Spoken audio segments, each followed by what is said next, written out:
I'm always limited. I'm always limited in these talks by the things that I can describe in a few lines of code and talk to versus the unbounded choices that I have available to me if I do something more No, it complex. will look okay because the character will be always facing the position of the cursor where you will be shooting at. But when you walk, so if the character is standing like this, and you point to down right, and if you press up, it would play the walking animation backwards walking animation, and he would go up, but his legs would go backwards, and he would face the same direction. I'll tell you what. I'll make you a deal. Not next episode, but episode 11.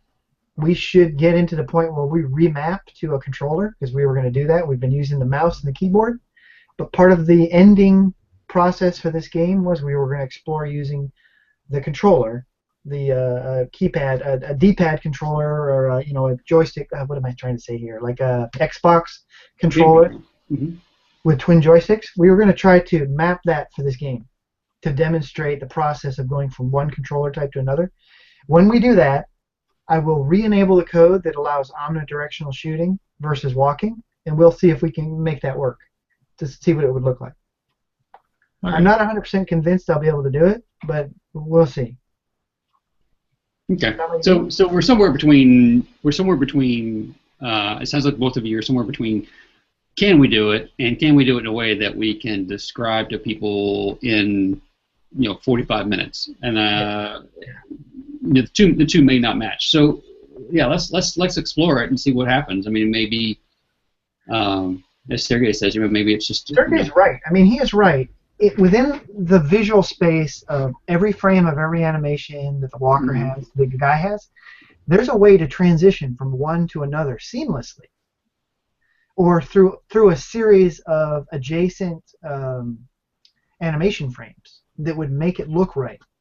But the problem is identifying those adjacent animation frames and playing them properly.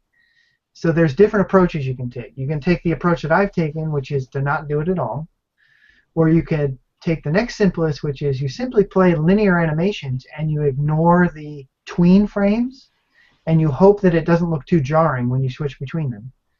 Or then what Sergey was saying, which is you don't ignore the tweens, but you may do a little bit of massaging and say, okay, I'm facing the wrong direction, so when I switch back to the walking, I'll walk backwards.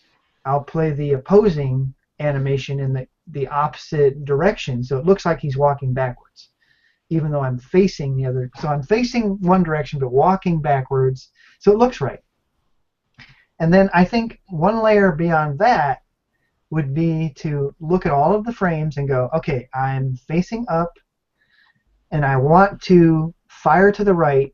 What are the right animation frames to play between now and the time I fire that will get me walking in the right direction, but using the right frames? It looks like he's walking, turning, firing.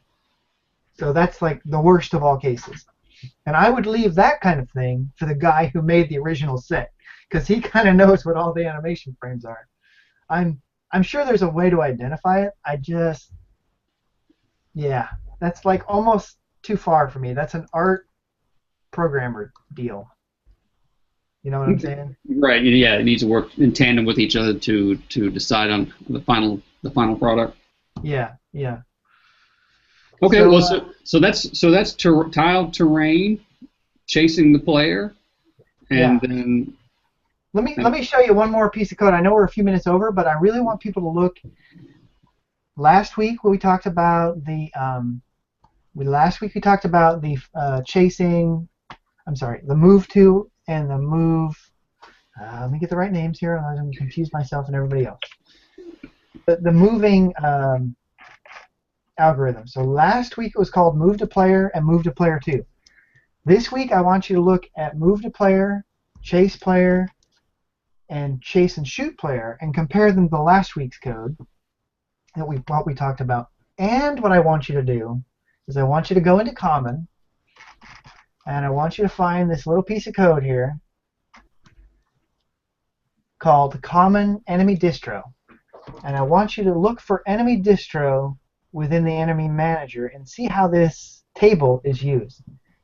In short, this table has 400 entries, one for each level in the game, level 1, level 2, level 3, and each one will tell you what percentage of chance you've got to select a green zombie, what percentage of chance you've got to select a red zombie, and as the levels go up, you've got more of a chance to select the red and then the skeleton archer. And it also tells you what the maximum number of enemies will be for that level. And if you want to see this table, simply go down to line 117.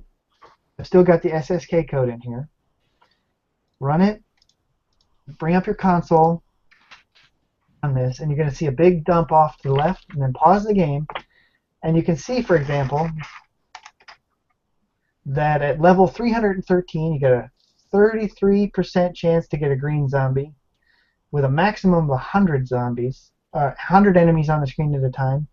A 66, so 33 to 66 is the range for getting red zombies, and anything after that is a archer. And if you keep rolling up, it becomes a little more interesting. Let's get up to level. Here we go. Let's start off at the top. So at level 1, you've got 1, which basically says the only thing you can get is a green zombie, because you can only select one enemy, and 1 is the highest. You're going to get 1 zombie. 2 is higher than the max enemies. Down at level 10, you got a 10% chance of a green zombie, and then 20 minus 10, another 10% chance of a red zombie, and then if you select a value higher than that, it's an archer. But your highest value is 20, max value, so you can only get a red zombie or a green zombie. My point is go look through the code, look in common, and look at the enemy distro, and then find that. This is gonna tie into the movement and the creation. Find enemy distro, and you're going to find every place where it is used, and it'll tell you things like how many enemies were allowed, or what kind of enemy we're allowed to create: red zombie, green zombie, or archer, archer, red, or green, and so on and so forth. So this is more like an assignment week. I just wanted to show people the new features and then have them dig into code that has been modified from last week with this distribution table. And then it's also worth, I already pointed this out at the beginning of the show, but another thing you can do is when you're looking at those distro levels and you want to see what it behaves like, is go in and change the start level. And just like I did in the demo, if you change it to 25 and you restart the game, you'll get a level 25 game. And a level 25 game has 13 enemies, and it should get every kind of distribution of enemy type the longer you play. They're randomly selected, but you have the odds of getting an archer. So there's our archer. Let him do some favors for us. Starts shooting our other enemies, and so on and so forth. Okay, so I went over by about 10 minutes, and I know I just briefly covered a lot of this stuff, but I'm hoping that people would be able to dig into this code and learn some interesting things from it. Okay, and you said next time we're going to do... So next time what you're going to see is I'm going to add a forest around here. We're going to get rid of this outline so it starts to really look like a game. And then we'll talk about the drops, which we didn't talk about. When you kill an enemy, they drop a chest. They got a 20% chance of dropping a chest. And then you'll walk over a chest and pick up the chest, and you'll get one of these trap types, and then we'll end off talking about the traps and how to drop them, and you'll see them in action doing their damage. Next week what we'll have is a completely playable game that progresses level to level with insta-death that takes you back to level 1. You'll have all the traps. You'll be able to use the traps. And yeah, I think that's it. That's about as far as I want to take the game with features, because at this point this game is starting to need to be a different game. I feel it needs to be a different game to be more fun. And it also, when we transition out of this game, we'll be able to take this code and quickly make it into a twin-stick shooter. So I'm looking forward to that, because we'll be able to do, whereas we did this one in like 10 or 11 episodes, we'll be able to do our twin-stick shooter in like 3 or 4 episodes, because it's going to be all the same code. just different art and some Right. different movement rules. Okay, well, I think that's good. I mean, it looks like it's becoming a feature-rich game that actually has some interesting mechanics to it, and we've covered everything from inputs to the project to the getting things on the screen and accounting for ratios and aspect ratios and all that kind of stuff like that. So I mean, at this point, we would have fully covered a lot of the key topics for desktop development. Actually, I have a suggestion, something I'd like to do. I'll float it by you here in the live session. So we're going to get to next week, that's 10. And we're going to look at the traps and the pickups and stuff like that. And then we're going to have a little bit of stuff left over. So we'll do the next week, we'll do the switch over to the new controller and the experiment I talked about. But I think on the week after that, and I know this is going way out, I think it's at that point that I'd like to switch over to a new game. And the way I'd like to do that is to demo whatever I've got in the new game on that week, but then do a recap on this whole session, this whole 11 segments, where I simply point out the code and show people a graph. So on previous, what was the tunnel game where you switched 45-degree angles? Zigzag Boom. Zigzag Boom. So I did a document for that one, which I didn't do this time around because I had no idea what I was doing. I had no idea where I was going with this game in the beginning. But now that it's fully formed, what I would like to do is give people a document similar to that says, these are the parts, this is where you find them, and just do a recap. So we can do a half-episode talk where I simply recap the major decisions you're making in this code and where the code lives, because there's a lot of code. It's going to be fully commented by then, and that way people can take it apart and get the most out of it. So it's great to have the episodes where I'm talking to it, but I think for you and for them, just having a recap of the full beast might be useful. Yeah, and I think that's fair because we've said in the past, go back and watch this episode because it talks specifically about mouse inputs. But as we've progressed, things have changed, right? So you just said a little while ago that the follow player code, you changed the name of it or whatever, right? So if somebody was to follow video to video, they'd have to be paying attention to know that, that's the same code, but the code's changed, right? So having a wrap-up or at the end, a summary at the end to kind of say, hey, okay, here's the fully formed thing, and here's where everything lives, and here's what you need to be focused on. I think that would definitely be helpful. Yeah, this code is significantly different now from where we started. Yeah, not to say that somebody shouldn't go back and watch the previous videos because no, they should, and they can get the code for the previous videos too. Yeah. GitHub has the ability to go back in time and look at any version. I just didn't want to maintain copies like I did previously because there's so much content that it would have made the download for this hundreds of megabytes. Okay. So, yeah.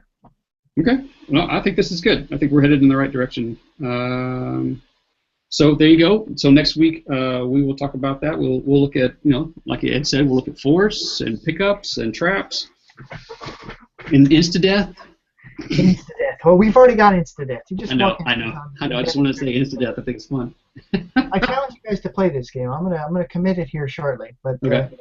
You get to level 15, I think you're going to see another game, and there you go. Oh, we need to get out of here. This is a different game now. Okay, well, there you go. There's the challenge. Ed has thrown down the gauntlet. We have to play the game before next Monday. I challenge anybody to get past level 25. And whoever gets the highest level wins.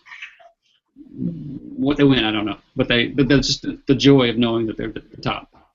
Satisfaction that knowing they're a better player than I, and I made it. You're right. Of course, all the time, though. Of course, we can just change the source code and maybe cheat a little bit. That's always good too. That doesn't count. All right, guys. Well, there you go. We'll be back here next Monday to talk all about cross-platform app development using Chrome SDK. Until then, have a great week and happy coding. Cheers.